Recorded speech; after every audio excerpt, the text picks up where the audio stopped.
आपकी 25वीं सालगिरह थी, क्या खर्चा किया साहब? एक आदमी की सालगिरह थी साहब, वो मेहरारू आई, बोली वो देखो पड़ोसी है, अपनी सालगिरह पे फूलों से सेज सजाता है, तो पति हमारे जैसा था। उसने बोला उसका फूलों का बिजनेस अपना मिर्ची का। बता कल ही मनाता हूँ सालगिरह। अध्याय समाप्त हुआ है, ताली बजाने आ गया। एक चूंकि सुनील जोगी जी जैसे अगर मंच पर हो तो मुझे बाजीगरी क्या करनी, मेरे खानदान का एक ऐसा नाम शबीना आदिम माफ करे।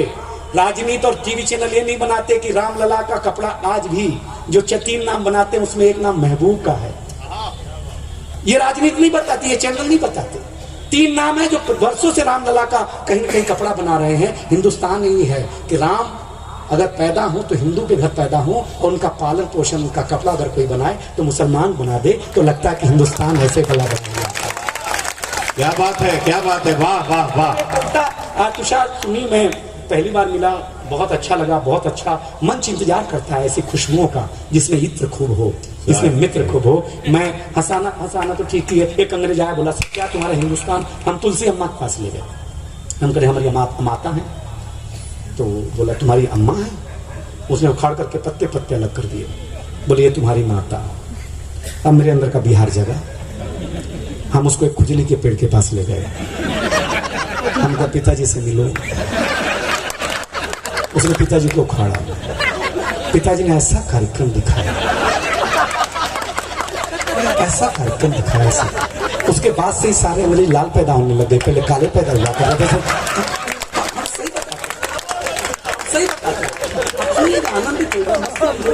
क्या बात है, क्या बात। सर इनको देख लीजिए, आप इनको जो प्रेम करते हैं ना सर, ये उपस्थित अनुपस्थित है। पता नहीं चलता कि प्राण अलग है कि क्या है, मतलब मामला है क्या। लेकिन आपने खूब सुना। मैं एक कविता आम आदमी की सुनाना चाहता हूँ, क्योंकि आपको सुनील जोगी और शबीना जी को सुनना है। हम तो जो भी हैं जैसे भी हैं, आपने जो प्यार दिया ना हुजूर, कलाकार के जीवन में धन माने नहीं रखता, आपका मन माने रखता है हुजूर, उससे वो जिंदा है। सही बात है। शंकर कमूरी को बधाई। उनकी भाषा देखिए, वो हिंदू हैं, बोलते हैं तो मुसलमान लगते हैं, गाते हैं तो रसखान लगते हैं। क्या क्या नॉलेज रखता है यार। ये बिहार में ही संभव है नॉलेज। ये नॉलेज बिहार में संभव है और कहीं संभव ही नहीं है साहब। लेकिन आप लोगों ने बहुत अच्छा सुना, बहुत अच्छा। पढ़े लिखे लग रहे हो यार। हर बतिया पकड़ ले रहे हैं सर।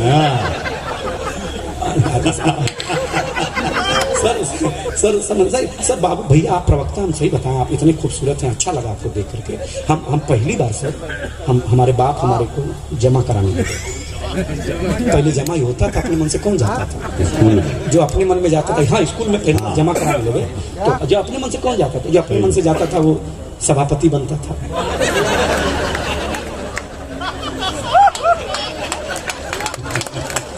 जो अपने मन से नहीं जाता था सभापति, उसको नीचे बैठ के सुनते थे।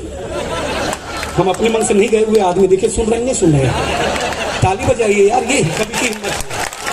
सही बात है, वाह वाह। सुनते थे, ऐसे बड़े लोग सुनने लग गए तो लगता हमारी बीवी बोलती क्या लिख दिया आगे तू, इतना बड़ा बड़ा आदमी सुनता है तुमको। हमको रोहित शर्मा बोलता है सर, तुमको घर में बीवी नहीं सुनता है, बच्चा नहीं सुनता है, पत्नी नहीं सुनती, अम्मा नहीं सुनती है। तुमने कहा देखो पत्नी बीवी अम्मा होशियार होती है।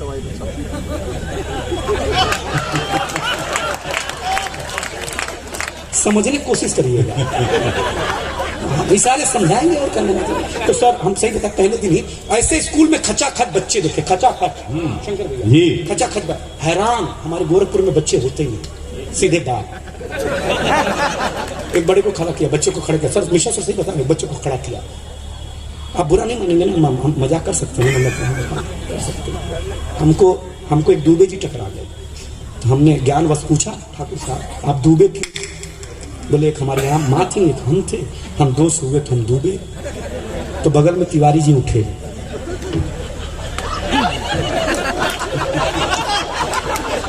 बोला ये डूबे तो एडजस्ट कर लिया, अपना क्या हो गया यार।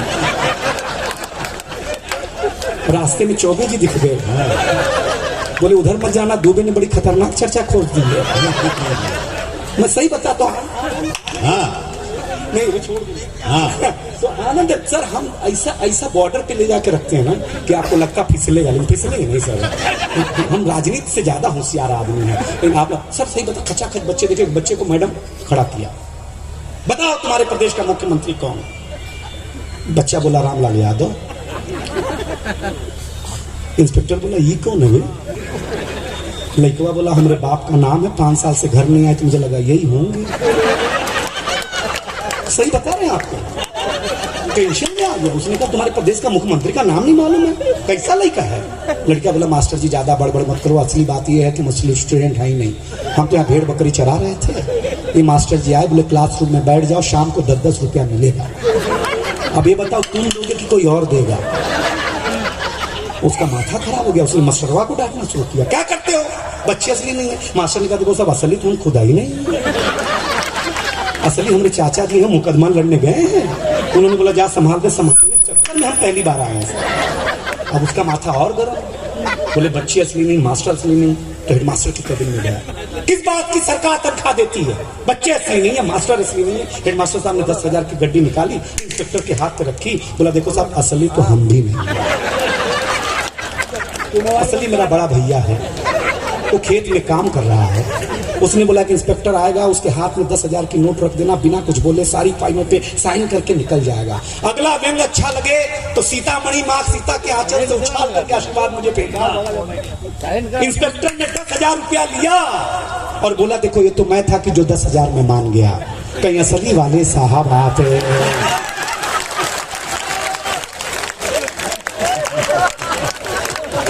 इसके बाद वाली बात में तो सभापति जी भी ताली बजाएंगे, क्योंकि वो उत्तर प्रदेश था।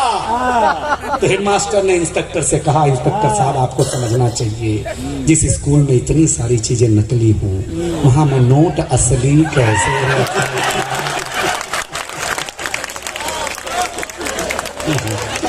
इस व्यवस्था में हमको कविता सुनना पड़े। अरे क्या बात है, ये आप ही की बस की बात है। वाह, बहुत मेहनत। हाँ कोई चिंता नहीं, महात्मा प्रणाम का। सर सुनिएगा, आप कविता सुना रहा हूँ। हाँ हाँ, फटी धोती नंगे पांव शंकर भैया। वाह, फटी धोती।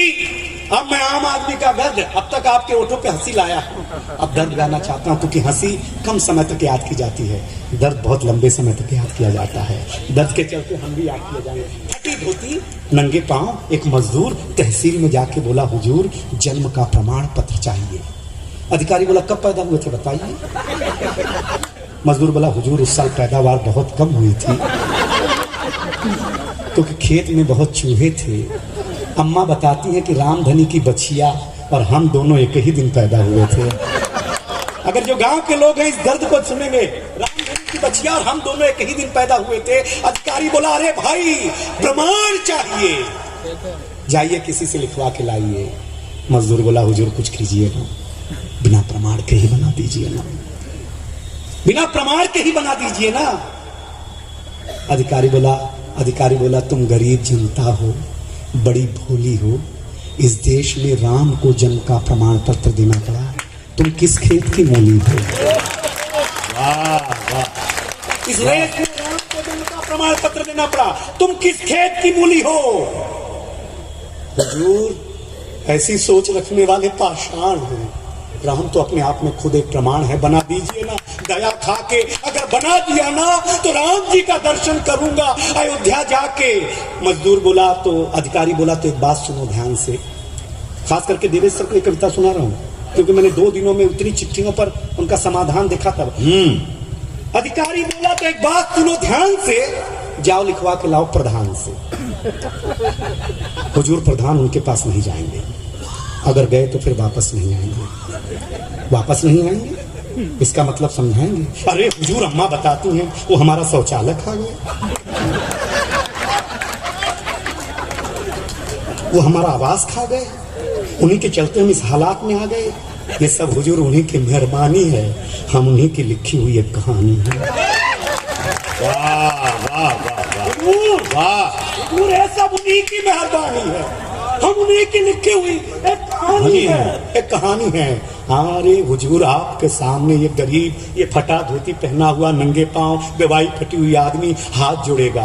आप खुद ही सोचिए ना, जो सड़क, शौचालय, आवास सब खा गया हो, वो क्या मुझे जिंदा छोड़ेगा? हुजूर, बड़े लोगों, हुजूर हुजूर, न जाने ये दुनिया हमारे साथ ऐसा सलूक क्यों करती है। स्वाभिमान देखिए किसान का, मजदूर का। आपके इस गांव के, इस नगर के सड़क पर कोई अगर मजदूर झाड़ू लगा रहा हो तो उसका अपमान मत करिए, सम्मान करिए। सुनिएगा, आप कविता सुनाने की कोशिश कर रहा हूं। मजदूर बोला, हुजूर, न जाने ये दुनिया हमारे साथ ऐसा सलूक क्यों करती है। अगर आपका पेट कलम तो हमारा भी कुदाल भरती है।